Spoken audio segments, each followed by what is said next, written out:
श्री गणपतये नमः। ओम उमा महेश्वराभ्यां नमः।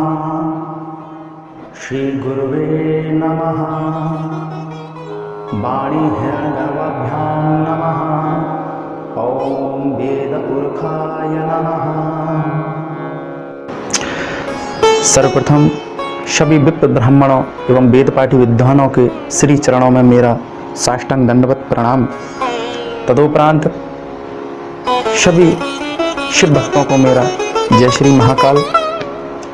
बंधुओं, इस पावन श्रावण मास के महीने में इस वीडियो में मेरे द्वारा, मेरी वाणी के द्वारा, मेरे मंत्रों के द्वारा जो भी विहित और अविहित गलतियां हों, उन गलतियों को आप एक तुच्छ ब्राह्मण बालक समझकर क्षमा कर देना।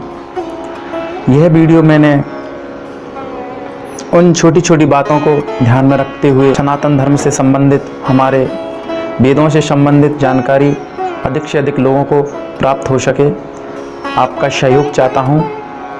जय श्री महाकाल।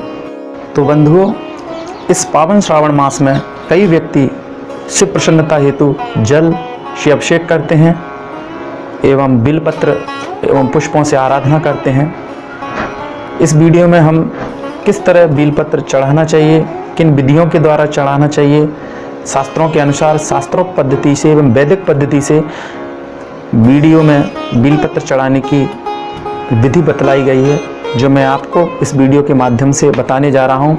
सर्वप्रथम मन में विचार आता है, बिलपत्र कब तोड़ा जाए?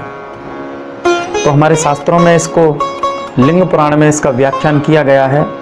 लिंग पुराण में बताया है, अमारिक्तासु संक्रांत्याम अष्टम्यामिंदु वासरे बिल्पत्र न च छिन्द्याश्च छिद्याचे नरकं व्रजेत। अर्थात चतुर्थी, अष्टमी, नवमी, चतुर्दशी, अमावस्या एवं संक्रांति एवं सोमवार के दिन हमको बिलपत्र नहीं तोड़ना है।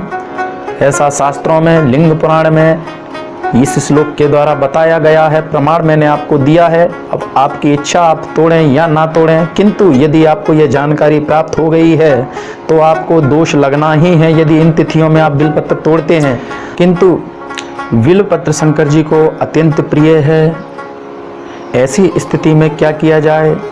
अतः निषिद्ध समय से पहले दिन का रखा हुआ बिलपत्र शिव जी को चढ़ाना चाहिए। अर्पितान्यापि बिल्वानि प्रक्षाल्यापि पुनः पुनः शंकरार्पणयानि नामानि यदि क्वचित।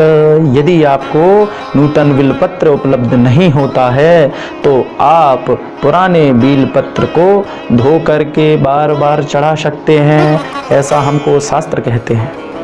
अब हमारे मन में प्रश्न आता है, किस मंत्र के द्वारा हमको बिलपत्र तोड़ना चाहिए, उसकी तोड़ने की विधि क्या है? शास्त्रों में देखा जाए तो बिलपत्र तोड़ने का यह मंत्र है, ओम अमृतोब्धव श्री वृक्ष महादेव प्रिय सदा ग्रहणामि तव पत्राणि शिव पूजार्थ मादरात। इस मंत्र के द्वारा हमको बिलपत्र तोड़ना है। यदि आप यह मंत्र ना पढ़ सकें तो हाथ जोड़ मन में प्रार्थना करें, हे श्री वृक्ष, हमको शिव महादेव के प्रिय बिलपत्र की आवश्यकता है, अतः शिव पूजा के लिए हमको आप बिलपत्र देने की कृपा करें। ऐसा मन में विचार करके सीधे हाथ से आपको बिलपत्र तोड़ना है। प्रातः काल में बिलपत्र तोड़ना चाहिए, मध्याह्न काल, दोपहर के समय बिलपत्र तोड़ना वर्जित है। तो चलिए आगे प्रश्न आता है, किस तरह से बिलपत्र को चढ़ाया जाए, किस तरह से पुष्पों को चढ़ाया जाए? तो हमारे शास्त्रों में इसका उल्लेख है। शास्त्रों में बताया है, यथोत्पन्नम तथार्पणम, अर्थात जिस तरह से पुष्प उत्पन्न होते हैं उसी प्रकार से उनको चढ़ाया जाता है। पुष्प ऊपर की ओर ऊर्ध्वाकार में उत्पन्न होते हैं तो उनको ऊपर की ओर करके ही अर्पण किया जाता है, ना कि नीचे की तरफ। कुछ लोग पुष्पों को उल्टा करके रख देते हैं, ये बिल्कुल निषिद्ध है, अविहित है, अपराध है। किंतु बिलपत्र उल्टा करके चढ़ाया जाता है। जैसे आपका ये बिलपत्र है तो बिलपत्र की दो सतह रहती हैं। ये आपकी जो चिकनी सतह है, ये पहली सतह है, और दूसरी आपकी बाहरी सतह, खुरदरी सतह। तो हमको ये खुरदरी जो सतह है उसको ऊपर रखना चाहिए, और जो चिकनी सतह है वह सतह से हमको बिलपत्र शिव जी को अर्पण करना चाहिए, ऐसा शास्त्रों में बताया गया है। इसका कारण यह है कि यदि हम बिलपत्र को उल्टा चढ़ाते हैं तो इंद्र के वज्र के समान प्रभु को घात लगता है, ऐसा शास्त्रों में बताया है। अब प्रश्न उठता है कि हमको बिलपत्र किन किन उंगलियों से पकड़ के चढ़ाना चाहिए। मध्यमा नाम का अंगुष्ठे है पुष्पम संग्रह पूजयेत, अर्थात मध्यमा, अनामिका और अंगुष्ठ को संग्रह करके पुष्प और बिलपत्र अर्पण करना चाहिए। अब हम शुक्ल यजुर्वेद के पंचम अध्याय के 34वें मंत्र के द्वारा बिलपत्र अर्पण करेंगे। हरि ओम ओम नमो विल्मिने च कवचने च नमो वर्मिणे च वरुथिने च नमः श्रुताय श्रुतसेनाय च नमो दुन्दुभ्याः चाहनन्याय च।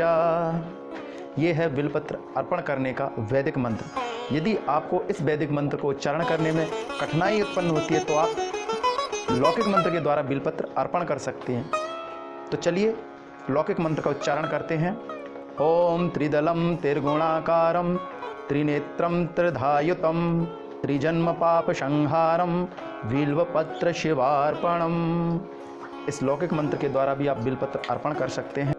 ये हो गया हमारा चढ़ाने की विधि। अब शास्त्रों में पुष्प बिलपत्र को उतारने की भी विधि बतलाई गया है, तो शास्त्रों की तरफ चलते हैं। उतारने की विधि में इस मंत्र में साफ साफ स्पष्ट बताया है,